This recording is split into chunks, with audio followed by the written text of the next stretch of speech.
Imagine this. For centuries, countries didn't just fight with armies, they also fought through trade, cannons, rifles, armies. Those were only the visible parts. But there were also wars that stayed out of sight, silent, yet far more impactful. And tariffs have been one of the oldest and most effective weapons in these silent wars. Today, this word we often hear in the news is actually much simpler than you think. Tariffs. A tax that a country imposes on goods coming from other countries. But it's not just about taxes, it's about balance, a shield of protection, and sometimes an economic threat. Now imagine a small scene. There's a bakery in a country. Every day it produces bread, high costs, lots of effort, and it sells its bread for $3. Then one day, the same bread arrives from another country, same quality, but only $1. What do you think people will do?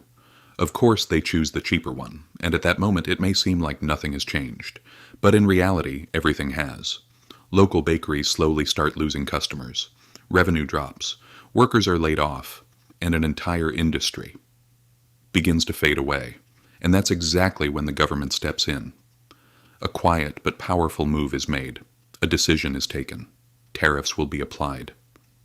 And overnight, that $1 bread becomes $4. People turn back to local products. Bakeries breathe again. Balance is restored. But history has shown us something. This balance is not always so easy. Some countries have used tariffs very effectively. Take South Korea, for example. Those companies improved, grew, and became stronger. But not every story ends this way. Sometimes things spiral out of control. 2018.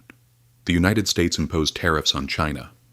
And just like that, a hidden war began behind the scenes. Prices increased.